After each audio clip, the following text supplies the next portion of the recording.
கர்த்தருடைய பரிசுத்த நாமம் மகிமைப்படுவதாக. ஆண்டவராகிய இயேசு கிறிஸ்துவின் நாமத்தினாலே உங்கள் ஒவ்வொருவரையும் வாழ்த்து வரவேற்கிறேன்.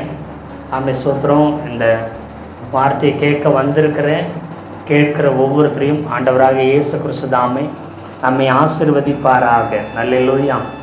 ஆமென், ஸ்தோத்திரம். இந்த இரவு ஜெபத்தில் நம்ம வந்திருக்கிறோம். இந்த இரவு ஜெபத்திலையும் கூட ஒரு சில வேத பகுதியை நாம் தியானிக்க ஏசப்பா நமக்கு உதவி செய்வாராக.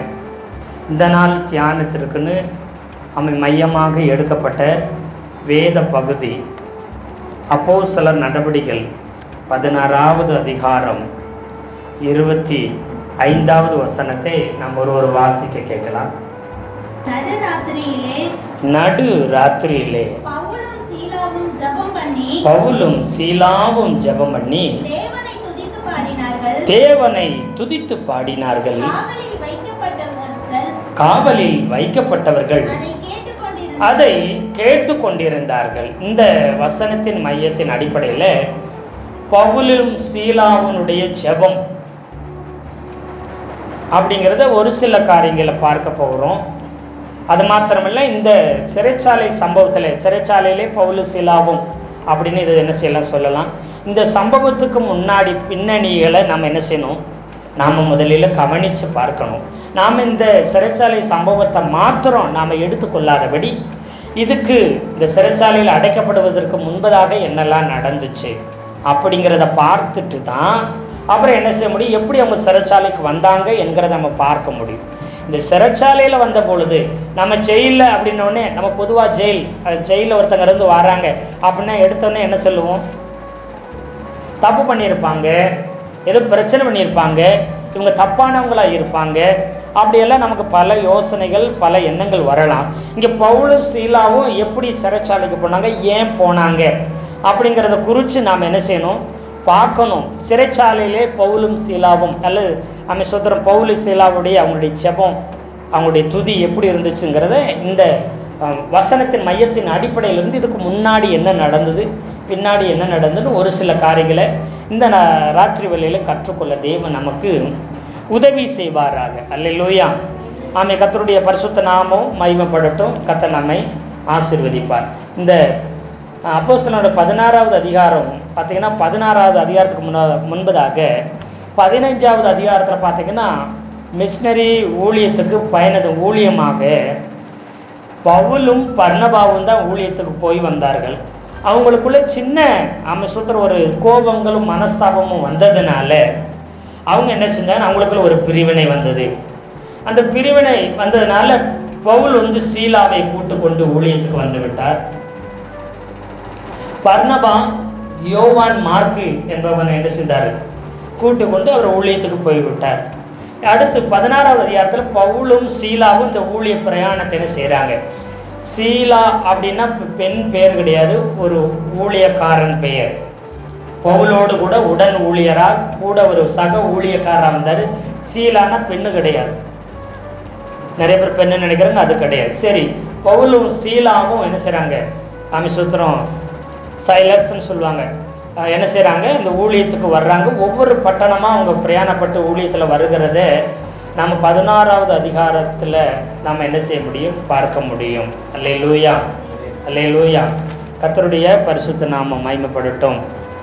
6வது வசனத்தில் பார்த்தீங்கன்னா, அவர்கள் பிரிகியா கலாத்தியா நாடுகளை கடந்து போன போது அப்படின்னு இருக்கு. அவங்க பிரிகியா வழி கலாத்தியா என்ன செய்கிறாங்க, கடந்து வர்றாங்க.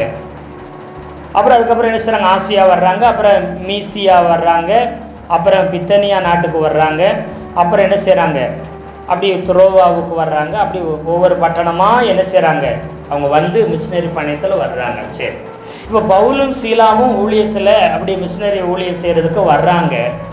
இவங்க 2 பேரும் என்ன செய்கிறாங்க, ஊழியத்தின் பயணத்தில் வரும்போது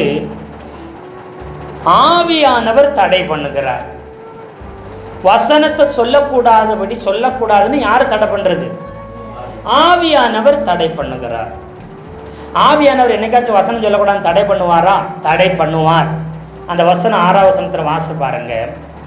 அவர்கள் பிரிகியா கலாத்தியா நாடுகளை கடந்து போன போது ஆசியாவிலே வசனத்தை சொல்லாதபடிக்கு பரிசுத்த ஆவியினாலே தடை பண்ணப்பட்டார்.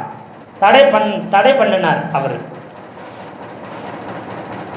என்ன செய்யக்கூடாது? ஆசியாவில் நீங்கள் வசனத்தை என்ன செய்யாத, இப்போ சொல்லாதே என்று சொல்லி தடை பண்ணினார். எல்லா இடத்துலையும் போய் நீ சொல்லு அப்படின்னு ஆவியானவர் பவுல ஏவல. ஒரு சில இடங்களுக்கு குறிப்பிட்ட டைரக்ஷனில் குறிப்பிட்ட அனுசோதர பகுதியில் பவுல கர்த்தர் பயன்படுத்தினார். பவுல் சிலாவை கொண்டு போய் எத்தனை பேர் ஆமென் சொல்றீங்க? அல்லேலூயா. அப்போ ஆவியானவர் வசனம் சொல்லாதபடிக்கு தடை பண்ணுவார்.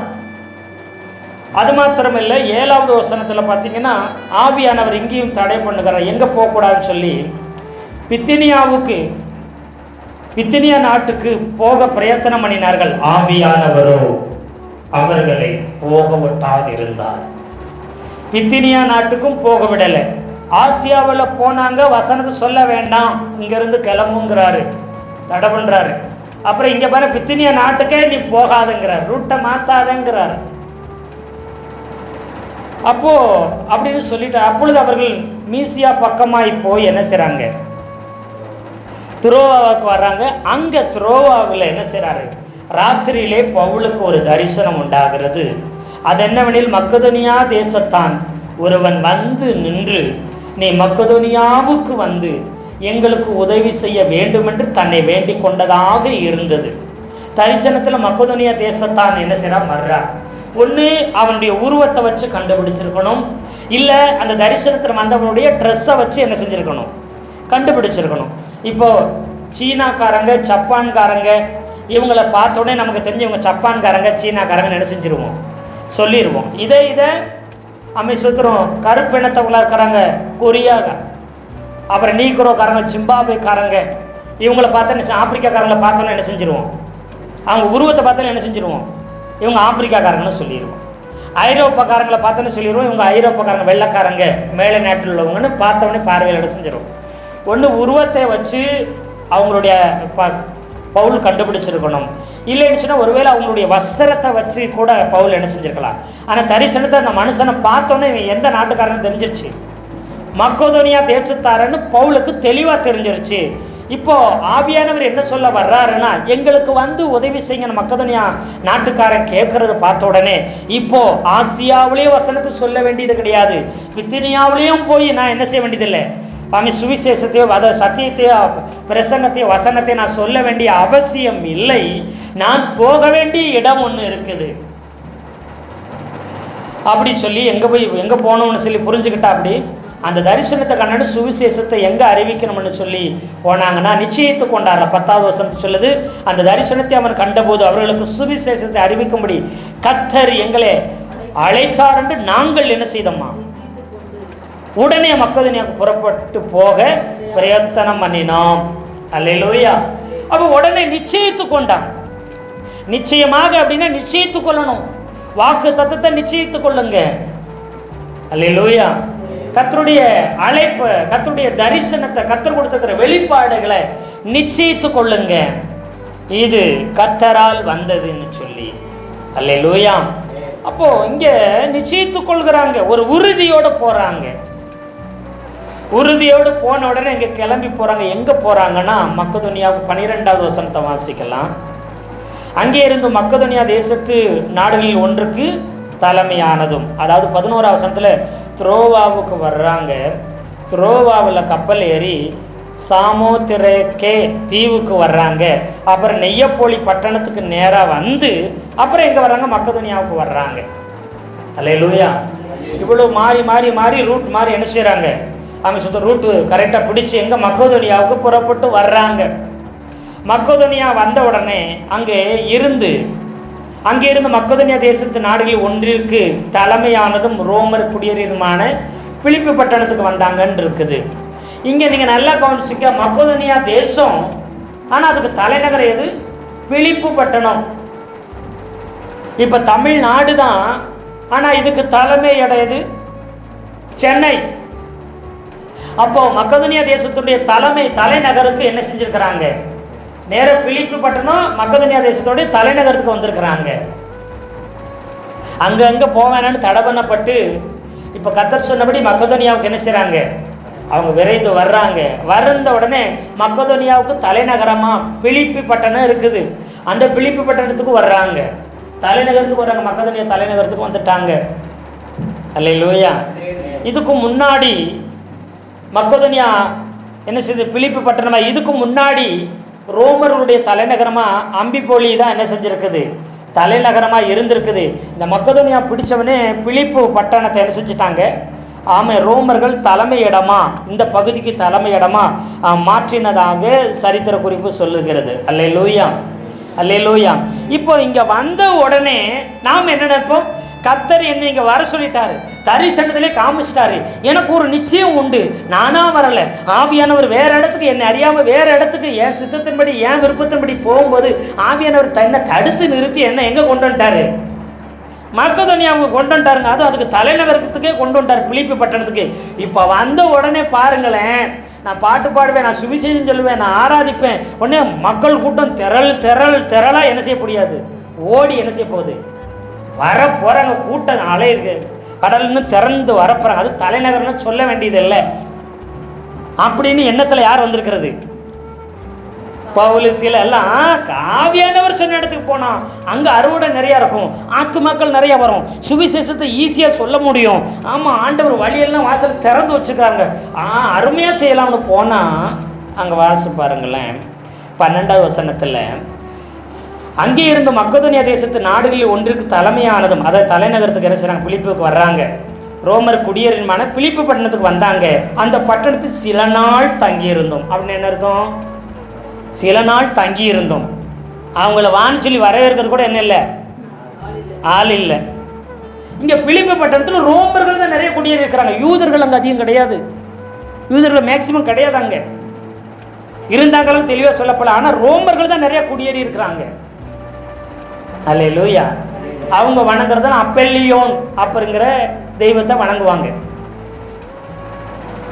அப்பெல்லியோனுங்கிற தெய்வத்தை வணங்கிட்டு இருக்கிறாங்க.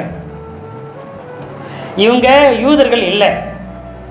போன உடனே இங்கே வந்து சரி கர்த்தர் சொன்ன தரிசன பூமிக்கு வந்துட்டோம்னா உடனே ஜனங்கள் நம்மளை தேடி ஓடி வருவாங்க, நிறைய பேர் வாங்கயா வாங்கயா வாங்கன்னு வரவேற்பாங்க, அங்கே ஒரு கூட்டம் எல்லாம் ரெடியாக நமக்கு ஆயத்தமாக இருக்கும். போன உடனே ஈஸியாக ஆண்டவருடைய ஊழியத்தை சுவிசேஷத்தை சொல்லி ஒரு பெரிய இந்த பிலிப்பி பட்டணம் தலைநகரத்தை அசைச்சிடலாம் அப்படின்னு வந்தால் சில நாளாக ஒரு இடத்துல தங்கியிருக்கிறாங்க, ஒரு அழைப்பும் வரல, ஒரு சுவிசேஷம் சொல்லிருக்க வழியும், யாரும் இவங்களை வாங்கணும் கூட கூப்பிட்றதுக்கு என்ன இல்லை, ஆள் இல்லை.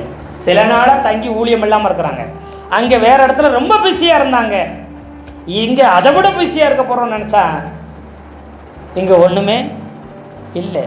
உடனே நமக்கு என்ன தோணும், அங்கே அவ்வளோ பிஸியாக ஊழியம் செஞ்சுட்டு இருந்த ஆண்டவரை அப்போ நீங்கள் தான் அனுப்பிச்சிங்களா, அனுப்பிச்சு இப்படி சும்மா உட்கார வச்சுருக்கிறீங்களே, சும்மா நீங்கள் உட்கார வைக்க மாட்டீங்களே, ஒருவேளை ஆவியானவர் தரிசனம் கொடுத்தாருன்னு நான் வேறு ஏதாவது தரிசனம் பட்டு வந்துட்டேன்னு தெரியலையே, வேறு ஏதாச்சும் தடை பண்ணிடுச்சான்னு தெரியலையே, அப்போவே வசனம் சொல்லணும்னு தடை பண்ணுறது, ஆவியானவர் என்னைக்கு வசனத்தை சொல்லக்கூடாதுன்னு தடை பண்ணியிருப்பார், நான் அப்பயே புரிஞ்சிருக்கணும். ரொம்ப பிஸியாக ஊழியம் வச்சுட்டு இருந்தேன், அதை புரியாமல் விட்டுட்டேனே, விவரம் இல்லாமல் நான் ஆவியானவர் தான் தடை பண்ணிட்டான்னு வந்துட்டேனே அப்படின்லாம் பவுல் என்ன செய்யலை, நிச்சயித்து கொண்டான். என்ன நிச்சயித்து கொண்டானா, கர்த்தர் என்ன செஞ்சாரான், ஆமாம் கர்த்தர் எங்களை அழைத்தார், எங்கள் சுவிசேஷத்தை மக்கள் என்ன சொல்ல அழைச்சான்னு கர்த்தர் தான் அழைச்சாருன்னா நாங்கள் என்ன செஞ்சிட்டோம், தரிசனம் கிடைச்சோன்னு போகலாம், ஆண்டவரே நீங்கள் தான் இந்த தரிசனத்தை கொடுத்து என்ன நிச்சயித்துட்டு தான் வந்தோம். அதனால் சில நாள் சும்மா இருந்தாலும் அவங்க என்ன செய்யலை, கொஞ்ச நாள் ஊழியம் இல்லாமல் சும்மா இருந்தாலும் அவங்க என்ன செய்யலை, சோர்ந்து போகலை. நிச்சயம் இல்லாமல் இருந்தால் என்ன இருக்கும், சோர்ந்து போயிட்டு அப்பா இடத்த காலி பண்ணி திரும்ப போகிற இடத்துக்கு போயிடலாம், அங்கே பிஸியாக இருந்து ஊழியம் திரும்ப போயிருப்பாங்க. அல்லேலூயா. ஒரு சில நேரம் நாம் போகணும் துடிப்போம், ஆண்டவர் போட மாட்டேக்காரு, ஆவியான தடை பண்ணிடுறாரு. ஒரு சில இடத்துல வேண்டாம் வேண்டாம் இங்கே இருக்கக்கூடாதுன்னு நினைக்கிறோம், ஆனால் என்ன செய்கிறாரு, இருங்கிறாரு. போன்னு சொன்னால் போட மாட்டேக்காரு, இருக்கணும்னு சொன்னால் இருக்க விட மாட்டேக்காரு.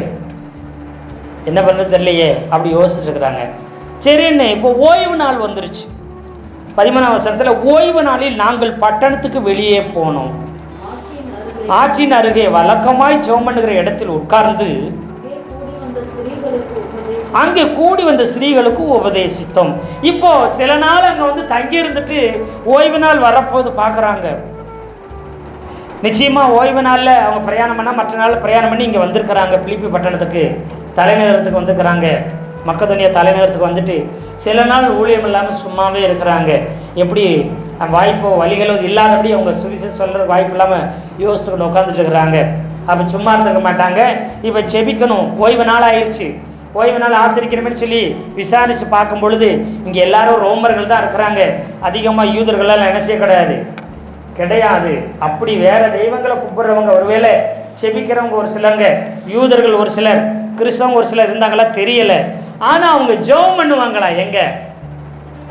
ஊருக்கு அவுட்டரில். எப்பயுமே யூதர்கள் கடற்கரை ஓரமாக, ஆற்று நதிகள் ஓரமாக, ஆற்றுப்படுகையின் ஓரமாக ஜெபம் பண்ணுறது வழக்கம் இருந்தது.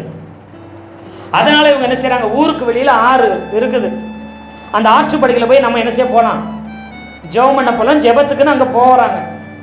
அங்கே போனால் அங்கே என்ன செய்கிறாங்க, அங்கே ஒரு சில ஸ்திரீகள் ஏற்கனவே என்ன செஞ்சுட்டு இருக்கிறாங்க, கூடி ஜெபிச்சுட்டு இருக்கிறாங்க.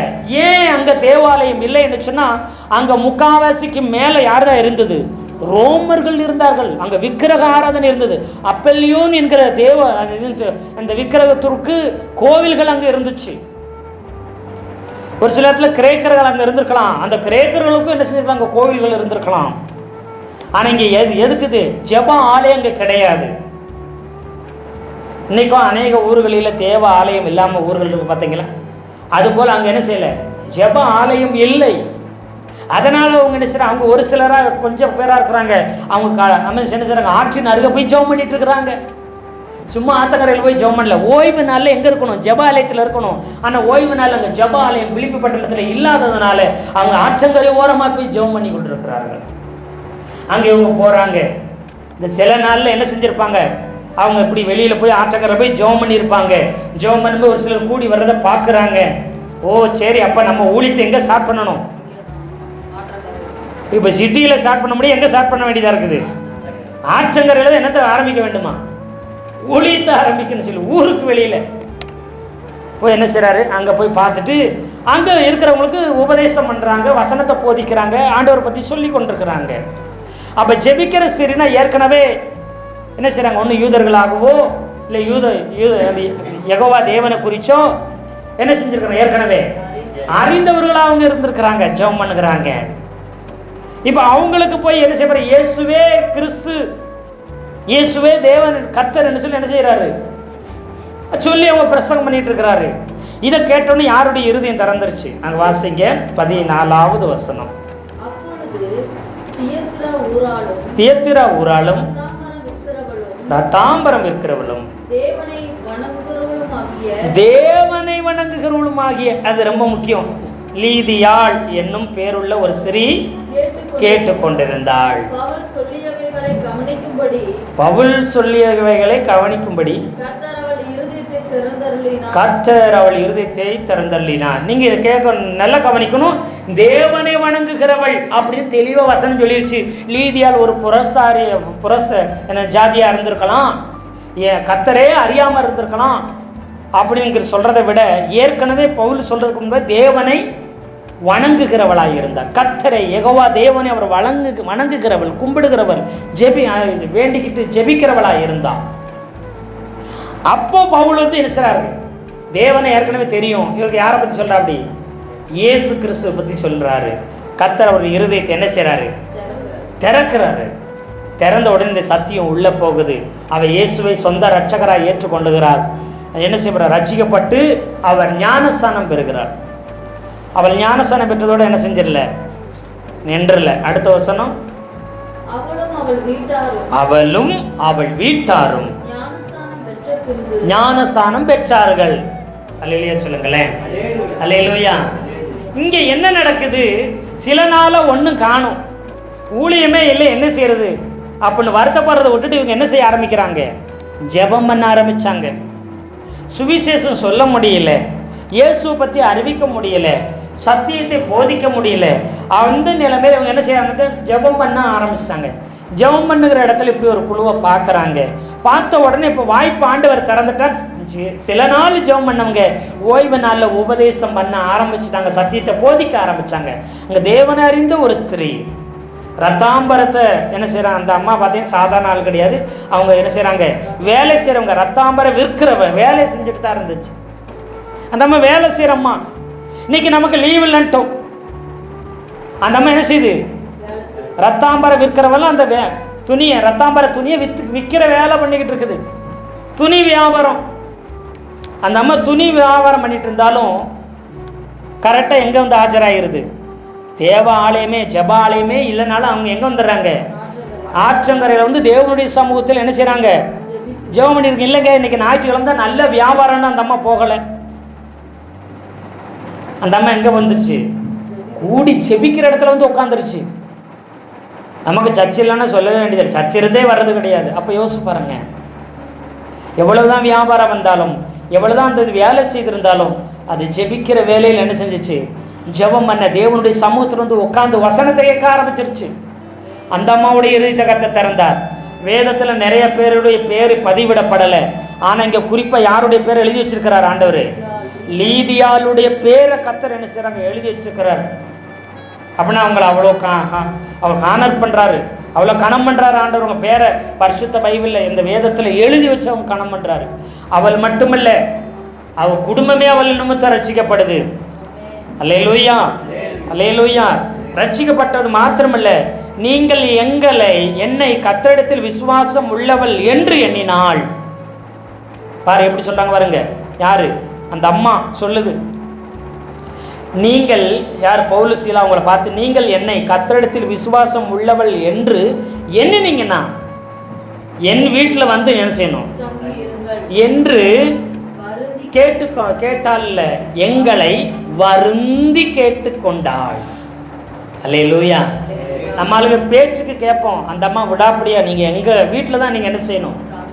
தங்கி இருக்கணுங்க. நான் விசுவாசம் உள்ளவள், கர்த்தரிடத்தில் விசுவாசம் நீங்கள் நீ நினச்சிங்கன்னா, என்னன்னுங்கண்ணா நம்பினீங்கன்னா எங்கள் வீட்டில் தான் தங்கன்னு வருந்தி கேட்ட உடனே லீதியால் வீட்டில் இருந்து ஊழியம் செய்ய ஆரம்பிக்கிறாங்க. முன்னாடி சில நாள் எங்கே தங்கியிருந்தாங்க தெரியல, வாடகைக்கு தங்கியிருந்தாங்களா தெரியல. அங்கே ஜெபிக்க முடியுமா, அங்கே பாட முடியுமா, அங்கே ஆராதிக்க முடியுமா தெரியல.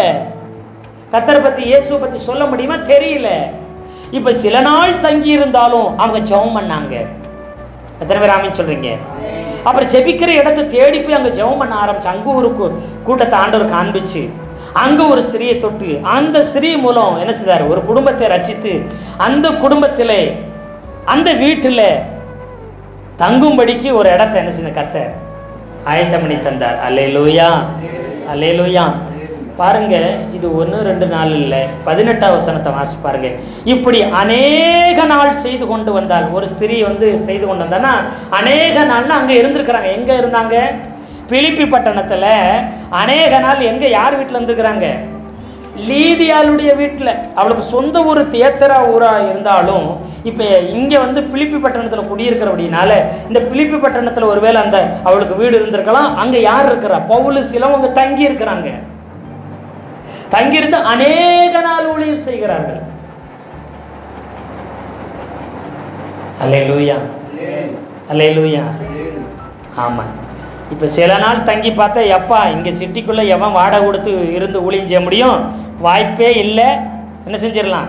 அம்பிடுத்தான்னு நினச்சிருக்கலாம். ஆனால் கர்த்தர் என்ன செய்தார்? ஆமாம், தங்கிறதுக்கு இடம் கொடுத்து ஆவிக்குரிய ஒரு குடும்பங்களையும் கொடுத்து அவர்கள் மூலம் அநேகரை ரட்சிக்கப்பட்ட ஆண்டவர் வழிவகையை செய்தார். அல்லேலூயா. ஆவியானவர் போகக்கூடாத இடத்துக்கு நீங்கள் போகாதீங்கன்னு தடை பண்ணினார். அப்புறம் போக வேண்டிய இடத்த காண்பிச்சார் பவுல் சீலாவுக்கும். இப்போ இதுவரைக்கும் சூப்பராக போயிட்டு ஆண்டவருக்கு சோத்திரம், பிரைஸ் தி லார்ட், ஆமென்.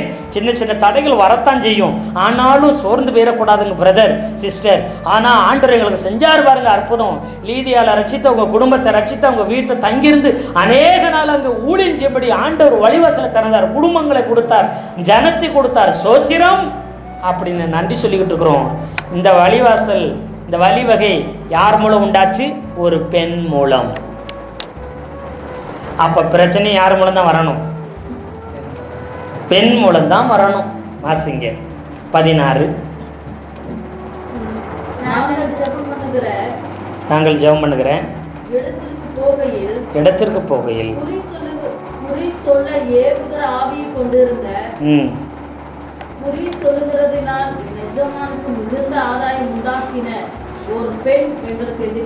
இங்க பாத்தீங்கன்னா, இங்க அந்த பிலிப்பி பட்டணத்துல குறி சொல்கிற ஆவியை உடையவர்களை என்ன செய்வாங்கன்னா விலைக்கு வாங்கி பெரிய பெரிய எஜமான்கள் வச்சுருப்பாங்க. குறி சொல்கிற ஆவி உடையவர்கள் என்ன செய்வாங்க, பெரிய சம்பளத்தை கொடுத்து, பொருளை கொடுத்து, பணத்தை கொடுத்து அவங்க என்ன செய்வாங்க, வேலைக்குன்னு அமர்த்தி வச்சுருப்பாங்க. அல்லேலூயா சொல்லுங்க. எஜமான்களுக்குன்னு என்ன அர்த்தம், அவங்க அவளுக்கு ஒரு பெரிய சம்பளத்தை, ஒரு வருமானத்தை கொடுத்து என்ன செஞ்சிட்டாங்க, அவளை பணத்துக்கு அமர்த்தி வச்சுக்கிறாங்க. இவன் வேலையை குறி சொல்லுகிற வேலை. என்ன செய்யணும், குறி சொல்லணும். குறி சொல்கிறது மூலம் நிறைய வருமானம் என்ன செய்யும், நல்லதோ கெட்டதோ எதுக்கு எடுத்தாலும் யார்கிட்ட போய் தான் கேட்கணும், அந்த பெண்ணிடத்துல தான் போய் கேட்கணும். அல்லேலூயா. கிரேக்க பாரம்பரிய வழக்கத்தின்படி பிரகாரம்படி குறி சொல்கிற ஆவி என்பது பைத்தான் அல்லது அப்பல்யோன்னு என்ன செய்வாங்க, அதை சொல்லுவாங்க. பைத்தான் அல்லது அப்பல்லோவின் அப்படின்னு சொல்கிறாங்களா. இதை கிரேக்க பாரம்பரியத்தின்படி குறி சொல்கிற ஆவிக்கு பேர் பைத்தான் அல்லது அப்பல்லோவின். பைத்தான்னு சொன்னால் பெரிய பாம்புன்னு அர்த்தம். இது பரணாசூஸ் அப்படிங்கிற ஒரு மலைப்பகுதியில் இது இருந்ததாகவும், இந்த பெரிய பாம்பு பைத்தான் பாம்பு பரணாசூஸ்ன்னு ஒரு பெரிய மலைப்பகுதியில் இருந்ததாகவும், இது என்ன செய்யும், வருங்காலத்தில் எதிர்காலத்தில் நடக்கக்கூடியதை முன்கூட்டியே கூறுறதாகவும் சொல்கிறதாகவும் இருந்துச்சான். இதை அப்போல்லோ என்கிறவன் ஒருத்தன் போய் இந்த பாம்பை கொண்டு போட்டுட்டானா, கொன்றுட்டானா. கொன்றதுனால அவனுக்கு எதிர்காலத்தை குறித்து சொல்லுகிற இந்த குறி சொல்லுகிற ஆவி அவனுக்குள்ள அந்த திறமை அவனுக்குள்ள வந்ததாகவும், அப்படி அவன் குறி சொல்ல ஆரம்பிச்சானா அவனுக்கு பேர் பைத்தியஸ்ன்னு பேர் வந்துச்சான்.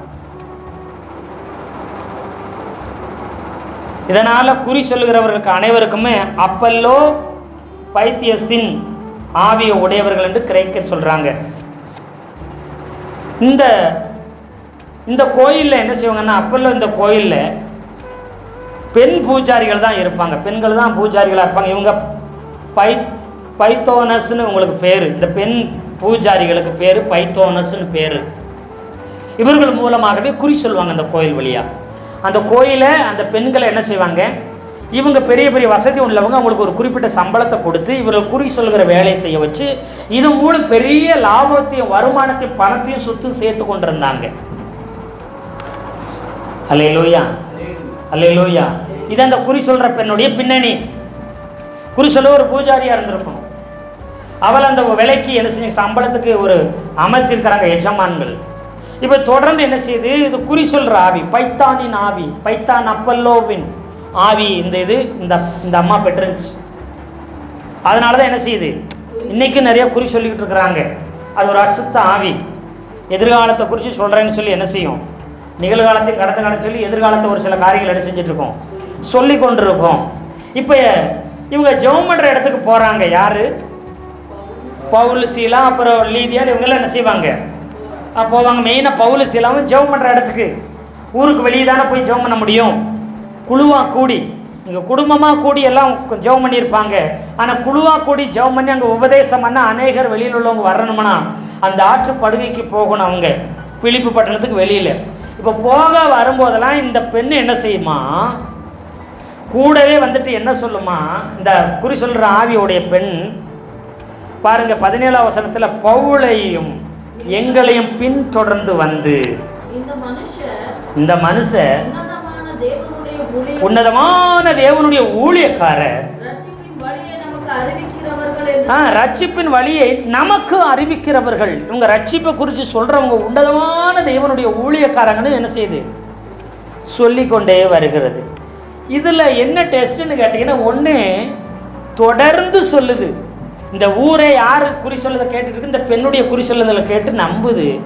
இந்த பெண் யாரை பற்றி சொல்லிட்டு இருக்குது, பவுலையும் பவுலை சேர்ந்த கூட்டத்தையும் பார்த்து உன்னதமான தேவனுடைய ஊழியக்காரர்கள் இவர்கள் தேவனுடைய இவங்க ரட்சிப்பின் வழியை நமக்கு என்ன செய்கிறாங்க, சொல்ல வந்தவங்கன்னு சொல்லிக்கொண்டே இருக்குது. ஒன்று இப்படி சொல்லிகிட்டே இருந்தால் நமக்கு என்ன ஆகும், ஆட்டோமேட்டிக் என்ன வந்துடும், பெருமை வரும். ஃபஸ்ட்டு இவங்க யார் தெரியுமா, இவங்க பெரியவங்கன்னு உங்களை ஒரு சில ஆவி அப்படியே கூட்டிகிட்டே அலையும். பார்த்துருக்கீங்களா, ஐயோ அவங்களா, ஐயோ நீங்களா, உங்களை மாதிரின்னு அது பைத்தான் ஆவி என்ன செய்யுது, உங்களை பெருமையில் விழ வைக்க பார்க்குது. ஃபஸ்ட்டு சோர்வில் விழுந்துங்க. சில நாள் அங்கே ஊழியம் இல்லாமல் சோர்ந்து போயிருக்கிறாங்க. அதுலேருந்து கர்த்தர் அவங்களுக்கு ஒரு என்ன செய்கிறார், உற்சாகப்படி தடைப்படுத்தி என்ன செய்கிறார், இந்த ஊழியத்தை அப்படியே மேலே வளர்ந்து கொண்டு வருது. வந்த உடனே இந்த அம்மா என்ன செய்யுது, முழு பட்டணமும் இந்த குறி சொல்கிற பெண்ணை தேடி போனால் இந்த பெண்ணு எங்கே வருது, யார் பின்னாடியே வந்துட்டு இருக்குது, பவுலும் ஊழியங்கிறவங்க பின்னாடியே வருது. நம்ம குறி சொல்கிற வேலையை விட்டு இந்த வேலையை செஞ்சிட்ருக்கு. ஒன்று இவங்களுக்குள்ள பெருமை வரணும், தொடர்ச்சியாக இவங்களை சொல்லி பெருமை வரணும். அப்புறம் அது மட்டும் இல்லை, இவங்க ஜெபம் பண்ணுற இடத்துக்கும் இவங்க உபதேசம் பண்ணுற இடத்துக்கும் வந்து என்னத்தை சொல்லிக்கிட்டே இருக்குது, பிரசங்கம் பண்ணுறதை கேட்க விடாம, ஒழுங்க ஜெபம் பண்ண விடாம, செப சிந்தையை குலைக்கிறதுக்கு ஒழுங்க ஜெபிக்க விடாம இந்த ஆவி என்ன சொல்லிக்கிட்டே இருக்குது. இவர்கள் உன்னதமான தேவனுடைய ஊழியக்காரர்கள், இவர்கள் ரட்சிப்பின் வழியை அறிவிக்கிறவர்கள், இவர்கள் ரட்சிப்பின் வழியை அறிவிக்கிறவர்னு வந்து உங்கள் பக்கத்தில் உட்காந்து சொல்லிக்கிட்டே இருந்தா நீங்கள் மனதில் போட்டு ஜெபம் பண்ண முடியுமா? நீங்கள் இங்கே இருக்கிறவங்களுக்கு பிரசங்கம் பண்ணி சத்தியத்தை சொல்ல முடியுமா? இது எப்படி சொல்லுதான், உரத்தை மிகுந்த சத்தம் போட்டுட்டு இருக்குது என்று சத்தமிட்டாலும் ஒரு நாளில் 2 நாள் அநேக நாள் ஒரு பொறுமையாக போனால் கடைசியில் இது தொந்தரவாகவே போச்சு ஊழியத்துக்கு. இவங்க இந்த பெருமையில் இது இவங்க விழலை, இந்த நயவஞ்சமான பேச்சில் அவங்க என்ன செய்யலை, விழலை. ஆனால் ஜெபம் பண்ணுற இடத்துக்கே இது வந்து என்ன செய்யுது, இது கத்திக்கிட்டு கிடக்குது, இது உபதேசம் பண்ண விடாமல் கெடுத்துக்கிட்டு இருக்குது. இதை நல்லா கவனித்து பார்த்தா இந்த ஊழியை நடக்க விடாதபடி பிசாசு என்ன செய்கிறான், இந்த குறி சொல்கிற ஆவி உள்ளவளை ஏவி விட்டு அனுப்பிவிட்டு சத்தமிட வைத்து கொண்டே இருக்கிறான். இதை புரிந்த உடனே பவுலுக்கு கோபம் வந்தது. அநேக நாள் செய்து பவுலுக்கு சினம் வந்தனை திரும்பி பார்த்து, நீ இவளை விட்டு புறப்படும்படி இயேசு கிறிஸ்துவின் நாமத்தினால் உனக்கு என்ன செய்றேன். எதை பார்த்து பேசுகிறாரு, இந்த ஆவியை பார்த்து, பைத்தான் ஆவி, அப்பல்லாவின் ஆவி, பைத்தானோஸுங்கிற குறி சொல்கிற ஆவியை பார்த்து இவளை விட்டு என்ன செய், வெளியில் போ அப்படின்னு சொல்லி சத்தம் போடுறாரு, திட்டுறாரு, போ வெளியில் போ அப்படின்னு துரத்துற அந்த ஆவியை. ஏன்னா இவ்வளோக்குள்ளே இருந்து நீ அலக்கழிச்சிட்டு என்ன செஞ்சுட்டு இருக்கிற, ஊழியத்தை செய்விடாமல் கெடுத்துட்டு இருக்கிறையா அப்படின்னு கடிஞ்சோன்னா அந்த ஆவி வெளியில் போயிடுச்சு. அசுத்தாவே அந்த அவளை குறி சொல்கிறவளை பெண்ணை விட்டு போயிட்டு, இப்போ குறி சொல்கிற வர்றவங்க எப்பயும் கியூவில் வந்து நின்றுட்டு கேட்குறாங்க. இந்த அம்மாட்ட கேட்டால் இந்த குறி சொல்கிற பெண்ணுக்கு என்னது வரமாட்டேக்குது, குறி சொல்ல தெரியுது.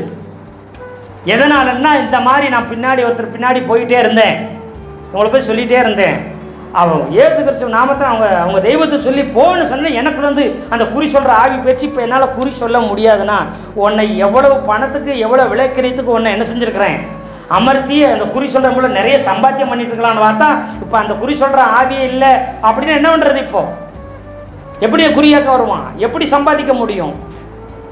அவங்களுக்கு உடனே கோந்துருச்சு. யாரை போய் பிடிங்க ஃபஸ்ட்டு, பவுலஞ்சிலாம் பிடிச்சு அடின்னு அடித்து நொறுக்கி எங்கே போய் தூக்கி போடுறாங்க, சிறைச்சாலையில் தூக்கி போட்டாங்க. அவங்க கோவந்துருச்சு. அவன் அசுத்தாவி நாங்கள் சொல்ல மாட்டான், அவன் என்ன சொல்லுவான், அவன் தெய்வமாக கும்பிட்ற என்ன சொல்லுவான், நம்ம தெய்வத்தை இவன் என்ன செஞ்சுட்டான், துரத்தி விட்டுட்டான். இவன் பெரிய பேயா இருப்பான், பிசாசா இருப்பான்னு யாரை சொல்லியிருப்பாங்க, கலகம் பண்ணுகிறான். அப்படி என்ன அர்த்தம், நம்ம பட்டணத்துக்கு குழப்பம் பண்ண வந்திருக்கிறாங்க. இவங்களாம் நம்ம பட்டணத்துக்கு கெடுதல் தான் வரப்போகுது. நமக்கு சொல்லிட்டு இருக்கிற குறி சொல்லுகிற அந்த இதை என்ன செஞ்சிச்சு, அந்த தெய்வத்தையும் இவன் என்ன செஞ்சுட்டான், துரத்தி விட்டுட்டான். அவன் சாதாரண ஆள் கிடையாது, இவனை சும்மா விடக்கூடாதுன்னு சொல்லி என்ன செய்கிறாங்க, பிடிச்சி அடின்னு அடிக்கிறாங்க. அடித்து எங்கே தூக்கி போடுறாங்க, சிறைச்சாலைன்னு யார் கையில் ஒப்புவிக்கிறாங்க. இப்போ பாருங்கள், அடித்து 23 வசனம், அவர்களை அநேக அடித்த பின்பு சிறைச்சாலையிலே வைத்து அவர்களை பத்திரமாய் காக்கும்படி சிறைச்சாலைக்காரனுக்கு கட்டளையிட்டார். அவன் கையில் சிறைச்சாலைக்காரன், அந்த பகுதியில் இருக்கிற சிறைச்சாலைக்காரன் போய் என்ன செஞ்சாங்க, அடின்னு அடித்து நொறுக்கி என்ன செஞ்சுட்டாங்க, சிறைச்சாலைக்காரன் கையில் ஒப்படைச்சிட்டாங்க. பத்திரமா காத்துக்க, வெளியில் விட்டுறாதீங்க இவங்களை அப்படின்ட்டு. நீங்கள் நினச்சிக்கிறக்கூடாது ஜெயிலுக்குள்ளே போய் தான் அடின்னு அடிச்சிட்டாங்கன்னு நினச்சிடக்கூடாது. எங்கே அடிக்கலை, வெளியிலேயே என்ன செஞ்சிட்டாங்க, அவங்க அடித்து இது பண்ணிட்டாங்க. அடுத்து வாசிங்க 24. அவன் இப்படிப்பட்ட கட்டளையை பெற்று உட்காவலறையிலே அடைத்து அவர்கள் கால்களை தொழுவு மரத்திலே மாட்டி வைத்தான். கால்கள் என்ன செய்தான், தொழுவு மரத்தில் காலை மாட்டி வச்சிட்டான், கட்டி வச்சிட்டான். இதை வேலையெல்லாம் யார் செஞ்சுட்டு இருக்கிறது, சிறைச்சாலைக்காரன் செய்கிறான். ஆனால் அவன் அடிக்கவோ துன்புறுத்தோ எதுவும் செய்யலை. உயர் அதிகாரிகள் சொன்னதன்படி என்ன சொன்ன கூட்டு வந்து எங்கே வைக்கிறா, அப்படி சிறைச்சாலைக்குள்ளே என்ன செய்கிறாரு, உட்காவலறையிலன்னு என்ன செய்யும், ரொம்ப உள்புறம், ரொம்ப உள்ளே கொண்டு போய் பத்திரமா அவங்கள என்ன செய்கிறாங்க, ஆமாம் அவங்கள என்ன செய்கிறாங்கன்னா தொழு மரத்தில் கால்களை என்ன செய்த மரத்தில் கட்டி வச்சு மாட்டி வைக்கிறாங்க. மாட்டி லாக் பண்ணிட்டான். பண்ணிட்டு என்ன செய்ற போயிட்டான். இவங்க அடிய உதய வேதனையோடு அவங்க என்ன செஞ்சாங்க, வந்தவங்க நடுராத்திரியில் என்ன செய்கிறாங்க, பசி ஜெபம் பண்ணுறாங்க. நடுராத்திரி வலி வேதனை பயங்கரமாக இருக்குது. அதனால் இவங்க என்ன செய்கிறாங்க, ஜெபம் பண்ணுறாங்க. ஆண்டவரே நீங்கள் சொன்னபடி நாங்கள் சுவிசேஷம் சொல்கிறதுக்கு நீங்கள் அனுப்பிவிட்டீங்க, கர்த்தரே நீங்கள் தான் அனுப்பிவிட்டீங்கன்னு சொல்கிறாங்க. நம்ம என்ன நினைப்போம், ஆண்டவரே இப்படி அடின்னு அடி வாங்கிறதுக்காக நீங்கள் இழுத்துட்டு வந்தீங்க, நான் ஆசியாவிலே பயங்கரமாக பிரமாதமாக ஊழியம் செஞ்சுருப்பேன், பித்தினியாவில் ஃபேமஸாக ஊழியம் செஞ்சுருப்பேன், இதை விட்டுட்டு என்னை பிச்சு எடுத்துட்டாங்களே அப்படின்னு. பிச்சு எடுத்துட்டாங்க ஆண்டவரே, நொறுக்கு நொறுக்கிட்டான். ஒரு ஆள் 2 ஆள் சும்மா கூட்டத்தில் கும்முன்னு கும்மி நொறுக்கிட்டாங்க ஆண்டவரே. இதுக்கு தான் என்னை கொண்டு வந்தீங்களா அப்படின்னு கேட்ட ஆண்டவர்கிட்ட பயங்கர சண்டை போட்டிருப்போம். ஆனால் இவங்க என்ன செய்யலை, நடுராத்திரி என்ன செய்கிறாங்க, பவுலும் சீலாவும் என்ன செய்கிறாங்க, சரி ஜெபம் பண்ணலாம், இதுவும் கர்த்தர் சித்தம். அவர் இங்கே கொண்டு வந்ததுக்கு நிச்சயத்தை தான் நான் இங்கே வந்தோம். ஊழியமாக நல்லபடியாக வளர்ந்து அநேக நாள் இந்த பிலிப்பி பட்டணத்தில் ஊழியம் செய்கிறோம். அநேக ஆத்துமாக்கள் அறுவடை வருது. பிசாசு என்ன செய்கிறான், ஒரு பெண் மூலம் ஒரு பெரிய மாற்றத்தை அவன் சொல்கிறான். பெண் மூலம் ஆண்டவர் ஒரு பெரிய வளர்ச்சியை கட்டளையிட்டா, அதே போல் பிசாசும் ஒரு பெண்ணை செலக்ட் பண்ணி என்ன செய்கிறான், அந்த பெண் மூலம் இப்படி பிரச்சனைகளை கொண்டு வந்தாலும் இங்கே வந்ததுக்கு ஒரு நோக்கம் இருக்குது அப்படின்னு பவுலும் சீலாவும் புரிஞ்சுக்கிறாங்க. அதனால ஜெபம் பண்ணி ஃபஸ்ட்டு ப்ரேயர் பண்ணுறாங்க. ஜெபம் பண்ணி இப்போ புரிஞ்சுக்கிறாங்க, இந்த சிறைச்சாலைக்கு வந்ததுக்கு ஒரு நோக்கம் உண்டுன்னு அறிஞ்சுக்கிட்டாங்க. ஃபஸ்ட்டு ஜெபம் பண்ணுறாங்க. ஜெபம் பண்ணி அவர் திட்டத்தை அறிஞ்ச உடனே இப்போ தேவனை என்ன செய்ய ஆரம்பிச்சிட்டாங்க, துதிச்சு பாட ஆரம்பிச்சிட்டாங்க. துதிக்கனா நன்றி சொல்லி அவரை உயர்த்த ஆரம்பிச்சுட்டாங்க. ஃபஸ்ட்டு ஜெபம் பண்ணுறாங்க, ஆண்டவரே நமக்காக ஊழியம் செய்தோம், அப்படி அடிபட்டு இங்கே சிறைச்சாலையில் வந்து இருக்கிறோமே, நமக்கு இது சித்தமா, அப்படி சித்தத்தை என்னன்னு சொல்லுங்கன்னா, இது சித்தம்னு அவங்க நிச்சயமாக அறிந்து அவர் என்ன செய்ய ஆரம்பிக்கிறாங்க, துதிக்கிறாங்க. நன்றி சொல்லி பாடி உயர்த்த ஆரம்பித்தாங்க. ஆரம்பித்த உடனே காவலில் வைக்கப்பட்டவர்கள் அதை என்ன செஞ்சுட்டு இருக்கிறாங்க, என்னடா குற்றீரும் உலையரமாக அடித்து கைத்தாங்களை இழுத்து கொண்டு வந்து உள்ள போட்டா அங்கேயும் பாடிட்டு இருக்காங்க அப்படின்னு சொல்லி எல்லாரும் என்ன செய்யறாங்க, ஆச்சரியமா. நமக்கு கொஞ்சம் வலி வேதனை இருந்தாலும் என்ன செஞ்சிருவோம், தூங்குறோமோ என்னமோ ஆண்டவர் மசு திட்டிகிட்டு இருப்போம். அப்புறம் தான் என்ன செய்வோம், இப்படியெல்லாம் பண்ணிட்டீங்களா ஆண்டவரே அப்படியெல்லாம் சொல்லிட்டு புலம்பிட்டு சரிஞ்சு படுத்துருவோம். நமக்கு துக்கம் வந்தாலும் எது வந்தாலும் முதல் என்ன செஞ்சிருவோம், ஆமாம் ஜபத்தை கட் பண்ணிட்டு படுத்துருவோம். இவங்க என்ன செய்கிறாங்க, அடி உத வந்ததுக்கப்புறம் இவங்க ஜபம் தான் பண்ணிகிட்டு இருக்கிறாங்க. ஜபம் பண்ணதோடு நிப்பாட்டாமல் ஜபம் பண்ணி, ஆண்டவரே பார்த்துக்குங்க ஆண்டவரே, இனிமேல் நம்மளால் முடியாதுன்னு படுத்துடல, ஜெபித்து துதித்து பாடிடுறாங்க. இதெல்லாம் கேட்குறாங்க. ஜபம் அமைதியாக பண்ணியிருப்பாங்க, மற்றவங்களுடைய காதில் இதை விழுந்திருக்காது. இப்போ பாடி துதிக்கிறாங்க. நடுராத்திரில் என்னடா பாட்டு சத்தம், நடுராத்திரில் என்ன துதி சத்தம்னு கவனிச்சு உன்னிப்பாக எல்லா கைதிகளும் கேட்டுக்கொண்டிருக்கிறாங்க. அல்லேலூயா சொல்லுங்களேன், அல்லேலூயா. அப்படி கேட்டுட்டு இருந்துட்டு தான் இப்போ என்ன செய்கிறாங்கன்னா, எல்லாரும் கேட்டுக்கிட்டு இருந்தாங்க, இருக்கிற இடம் அசைய ஆரம்பித்தது. அல்லேலூயா. இப்போ பாருங்க, சடிதிலே சிறைச்சாலையின் அசிபாரங்கள் அசையும்படியாக பூமி மிகவும் அதிர்ந்தது. பூமி லேசா அதிரல, என்ன ஆச்சு, மிகவும் அதிர்கிறது. அவங்க இருக்கிற சிறைச்சாலை அசிபாரெல்லாம் குலுங்குறபடி அசையுது. பூமி அதிர்ச்சி வந்த மாதிரி என்ன செய்யுது, பூமி மிகவும் என்ன செய்யுது, அதிர்ந்தது.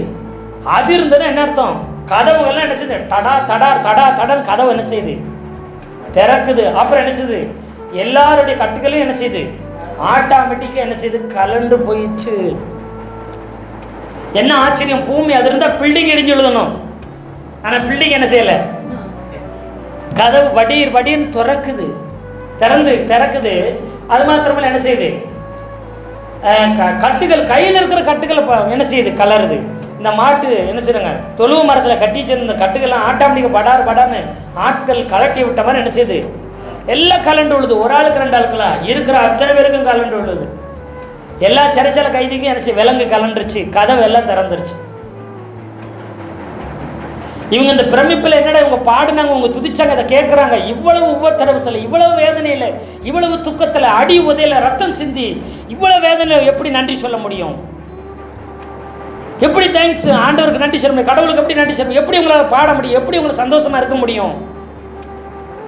இது என்ன ஆச்சரியமா இருக்கு, இது என்ன பிரமிப்பா இருக்கும் பார்க்கும்போது. இவங்க பாட பாட இப்படி அஸ்திபாரா செய்யறது, இப்படி ஒன்று அவங்க வாழ்க்கையில கண்டதே இல்லை. இவங்க இந்த நிலைமையிலும் தேவனை துதிக்கிறாங்க. அவங்க கடவுள், அவங்க தேவன் என்ன செய்யறாரு? அவங்களுக்காக இந்த சிறைச்சாலையை அசைக்கிறாரு, இந்த பூமியை அசைக்கிறாரு. அவங்க கட்டு மட்டும் இல்லை, அவங்க கூட இருந்த இந்த பாட்டு கேட்ட, அவங்க நன்றி சொன்னதை, அவங்க துதிச்சதை கேட்ட நம்ம கட்டு என்ன செஞ்சிருச்சு? ஆக்சுவலி அவங்களுக்கு தானே கலந்து இருக்கணும், எல்லாத்துக்குமே கலந்து விழுதே. ஆச்சரியம், பிரமிப்பு. அந்த தேவன் யார்? அவர் எப்படிப்பட்டவர்? அவர் என்ன செய்கிறாங்க? உண்மையான மெய்யான தெய்வம் அவர் தானே சொல்லி ஒவ்வொரு சிறைச்சாலை கைதிகளும் கண்டுக்கிட்டதுனால தான் எப்படா கதவு திறக்கும் ஓடலாம்னு நினைக்கிறவங்க இப்போ கதவு திறந்தும் கட்டுக்கள் கலண்டும் என்ன செய்யலை, வெளியில் ஓடவே இல்லை. இப்போ சிறைச்சாலைக்காரன் என்ன செஞ்சுட்டு இருக்கிறாரு? தூங்கிக்கிட்டு இருக்கிறாரு. சூத்திரம் 27வது வசனம். சிறைச்சாலைக்காரன் நித்திரை தெளிந்து அப்படின்னு என்ன அர்த்தம்? சிறைச்சாலைக்காரன் நல்லா தூங்கிட்டு இருந்திருக்கிறார். இப்போ என்ன செய்யுது? பூமி மிகவும் அதிர்ந்து சிறைச்சாலையே இடிஞ்சு விழுகிற மாதிரி அசைகிற பார்த்து தடார் வடார்னு கதவெல்லாம் திறக்கிறதும் கட்டுக்கள் சலார் சலார்னு கலண்டு விழுகிறதும் பார்த்து அவன் நித்திரை தெளிஞ்சு என்ன செய்யறான்? எரிஞ்சு சிறைச்சாலையின் கதவுகள் கண்டு கட்டுண்டவர்கள் ஓடி போனார்கள் என்று எண்ணி பட்டயத்தை உருவி தன்னை கொலை செய்து கொள்ள பார்த்தான். காவல் ஒழுங்கா காக்கல, தூங்கிட்டோம், எல்லா கதவும் திறந்து எல்லா கைதியும் தப்பிச்சு ஓடிட்டாங்க. இனி நம்மளை நிச்சயமா அரசாங்கம் என்ன செஞ்சிருவாங்க? தலையை வெட்டி கொண்டு போட்டுருவாங்க. அவங்க கொலை செய்யறதுக்கு முன்னாடி என்ன செஞ்சிடலாம்? நாமே செத்துக்கிட்டலாம், இறந்து போகலான்னு சொல்லி பட்டயத்தை உருவி என்ன செய்யறாங்க? குத்தி கொலை செய்யறதுக்கு எடுக்கிறா. அப்படி ஆனால் உட்காவலரில் இருக்கிற யாருக்கு தெரியுது? அவர் எங்க இருக்கிறாரு? உட்காவலர்ல. இந்த ஐயா என்ன உட்காவலர்களையா உறங்கிட்டு இருந்தாரு? இல்லை ஏத்த அப்படியா உறங்கிட்டு இருந்திருப்பாரு? சிறைச்சாலை கதவுகள் திறந்திருக்கிறத இப்பதான் காண்கிறாரு. கண்ணை முடிச்சு பார்த்தா எல்லா கதவும் திறந்துக்கிற பார்க்குறாரு. இவங்க உள்காவலர் இருக்கிறாங்க. ஆனா பவுல் என்ன சொல்றாரு பாருங்க. அதாவது பக்கத்துல இருந்தா எப்படி கூப்பிடுங்க? பவுல் ஐயா, சிறைச்சாலைக்கார ஐயா, கொஞ்சம் செய்யாதீங்க. ஆனா பவுல் என்ன செய்யறாரா? மிகுந்த சத்தம் விடுகிறான். அப்படின்னு என்ன அர்த்தம்? கத்துற அப்படி அப்படின்னு என்ன அர்த்தம்? தூரத்துல சிறைச்சாலைக்காரன் இருக்கிறான், ஆனா இங்க இருந்து அவர் பார்க்கல. ஆனா கத்தர் என்ன செய்றாரு? அவனை சொல்றாரு, இவன் ரட்சிப்புக்கு பாத்திரவான், இவன் ரட்சிக்கப்பட போறான் அப்படி சொல்லி இவன் கத்தி எடுத்து தன்னைத்தானே கொலை செய்ய போறான். ஆவியானவர் சொல்றாரு. கத்தர் அவருக்கு சொன்னதுனால தான் இவன் தூரத்துல தான் மிகுந்த சத்தம் பட்டு என்ன செய்யறான்? நீ உனக்கு ஒரு கெடுதி என்ன செய்யாத. நாங்க எல்லாரும் இங்கதான் இருக்கிறோம். பவுல் சிறைச்சாலைகள் இருந்துகிட்டு சொல்றாரு, எல்லாரும் இங்கதான் இருக்கிறாங்க, யாரும் வெளியில போகலன்னு உறுதியா சொல்றாரு. கத்தர் சொல்லி இருக்காரு, ஒருத்தனை வெளியில போக மாட்டான், எல்லாம் ரட்சிக்கப்பட்டா எல்லாம் மனம் திரும்பி போயிட்டான். எத்தனை பேர் ஆமீன் சொல்றீங்க? அதனால அடிச்சு துரத்தினா கூட அவங்க என்ன செய்ய மாட்டாங்க, போக மாட்டாங்க. அதான் கத்தி சொல்ற, எல்லாரும் இங்க இருக்கோம். அப்பொழுது அவன் தீபங்களை கொண்டு வர சொல்லி உள்ளே ஓடுறான். இப்ப எங்க ஓடுறான்? வெளியில இருந்தவன் உள்ள தீபத்தை எடுத்துட்டு வராங்க. தீபம் இல்லை, வெளிச்சம் இல்லை, ஒண்ணும் இல்லை, நடுராத்திரி இல்லை. இப்ப விளக்கு கொளுத்திட்டு என்ன செய்யறான்? உள்ள போறான். இருட்டுக்குள்ள இருக்கிற பவுலுக்கு தெரியுது அவன் கொலை செய்ய போகிறது. இருட்டுக்குள்ள பவுலுக்கும் சீலாவுக்கும் தெரியுது ஒருத்தனை வெளியில போகவில்லை என்று சொல்லி. இப்போ தீபங்களை கொளுத்தி வச்சு என்னோட சத்தம் கேட்கறத செய்ய பார்த்து ஓடி வர விளக்கு ஏற்றி வச்சுட்டு தீபங்களை ஏற்றி வச்சுட்டு என்ன செய்யறாங்க? தீபம்னு ஒன்று சொல்ல, தீபங்களை நிறைய விளக்குகளை ஏற்றிட்டு என்ன செய்யறாங்க? உள்ள ஓடி வந்து பார்க்குறாங்க. பவுலுக்கு சீலாக்கும் முன்பதாக விழுந்துட்டான். நீங்க சாதாரணமான ஆளு கிடையாது. அப்புறம் வெளியில் அழைத்து கொண்டு போய் அவங்களை என்ன செய்யறான்? ஆண்டவமாரே ரட்சிக்கப்படுவதற்கு நான் என்ன செய்ய வேண்டும் அப்படின்னு அவங்க சொல்றாங்க. 31 கர்த்தராகிய இயேசு கிறிஸ்துவை அப்பொழுது நீயும் உன் வீட்டாரும் ரட்சிக்கப்படுவீர்கள் என்று சொன்னார். அல்லேலூயா. சொல்லிட்டு அவனுக்கும் அவன் வீட்டில் இருந்த யாவருக்கும் கர்த்தருடைய வசனத்தை, இங்க லீதியாளுக்கும் கர்த்தருடைய வசனத்தை என்ன செய்யறாங்க? போதிக்கிறாங்க, உபதேசித்தார்கள். ஆமாவா இல்லையா? அவங்க கூடி வந்திருந்த இடத்துல ஜெபம் பண்ற இடத்துல ஜெபத்தை மட்டும் பண்ணல, கர்த்தருடைய வசனத்தையும் உபதேசித்த உடனே லீதியாளின் இருதயம் திறக்கப்பட்டது. இங்கேயும் சிறைச்சாலைக்காரனுக்கு வசனத்தை என்ன, கர்த்தருடைய வசனத்தை போதிச்சா. அந்த ராத்திரியிலே அந்நேரத்திலே அவன் அவர்களை அழைத்து கொண்டு போய் காயங்களை கழுவினான், அவங்களுக்கு எல்லாத்தையும் செய்தான். அவனுடையவர்களும் அனைவர் அவனுடன் கூட என்ன செய்தாங்க, அவனும் அவனுடையவர்கள் எல்லாருமே என்ன செஞ்சாங்க, உடனே ஞானஸ்தானம், ஒரே ராத்திரிகள் ஞானஸ்தானம் எடுத்தாங்க. பின்பு அவன் அவர்களை வீட்டுக்கு கூட்டிட்டு போறான், போஜனம் கொடுக்குறான். அவன் தன் வீட்டார் அனைவரோடும் கூட தேவனிடத்தில் விசுவாசம் உள்ளவனாகி மனமகிழ்ச்சான். ஒரே ராத்திரி இல்லை, அவனும் அவனுடையவர்கள் எல்லாரும் ரட்சிக்கப்பட்டார்கள். அதுவரை அவங்க சாப்பாடோ ரெஸ்டே கிடைக்கல, கேட்கல. ஊழியத்தை வசனத்தை போதிக்கிறதான், அடியிலையும் உதையிலையும் வேதனையிலையும் என்ன செய்கிறாங்க, அங்கே அனுகூலமான வாசலே வசனத்தை போதித்தாங்க. ஜெபம் பண்ணுறது மாத்திரமில்ல, என்ன செய்தாங்க, வசனத்தை போதிக்கிறாங்க. இங்கே அடி உதை வேதனையில என்ன செய்கிறாங்க, ஜெபம் பண்ணுகிறாங்க, துதித்து ஆண்டவர் துதித்து பாடுறாங்க. மாத்திரம் அந்த வேதனையோட வலி வேதனையோட கர்த்தருடைய வசனத்தை போதித்து ரட்சிப்புக்காரா நடத்தினாங்க. நம்ம அநேக நேரம் எப்படி இருக்கிறோம், அனுகூலமான வாசல் இருந்தால் ஆகா ஓகோன்னு சொல்கிறோம், எதிரான நிலைமை வந்தோன்னு என்ன செய்கிறோம், தூசிக்கிறோம். இந்த நிலைமையிலும் கர்த்தர், எந்த நிலைமையிலும் கர்த்தர் என்ன செய்ய முடியும், அற்புதங்களை செய்ய முடியும் என்பதே பவுல் எந்த நிலைமையிலும் அன்னரமையும் இருக்க கற்றுக்கொண்டார். அற்புதங்களை எந்த நிலையிலும் கர்த்தர் செய்ய போதுமானவர் என்பதை அறிந்து கொண்ட காரணம், அவன் முழுமையாக நிச்சயத்திருந்தான். கர்த்தரே அனுப்பி வச்சாரு. அது என்ன வந்தாலும் அற்புதங்கள் நடக்கும், ஆத்தும அறுவடை நடக்கும், வழிகள் திறக்கும். அல்லேலூயா, அல்லேலூயா. ஜெபம் பண்ணுங்க. உங்கள் கட்டுகள் மாத்திரமில்லை, நம்ம கட்டுகள் மாத்திரமில்லை, நம்மை சுற்றி இருக்கிற எல்லாருடைய கட்டுகளும் கலர்ந்து விழும். எத்தனை பேர் ஆமீன் சொல்லுங்க? நடுராத்திரியிலே ஜெபம் பண்ணும் பொழுது. அதுக்காகத்தான் இரவு ஜெபங்களை வச்சு நம்ம நடுராத்திரி என்ன செய்யணும், 12 மணிக்கு மேலே நம்ம நினச்சி ஜெபங்களை ஏறெடுத்து செபிக்கிறோம். அல்லேலூயா. அப்போ நடு ராத்திரினா ஏறக்குறைய 12 மணி மணிக்கு என்ன செய்கிறாங்க, அவன் ஜெபம் பண்ணுகிறார்கள்.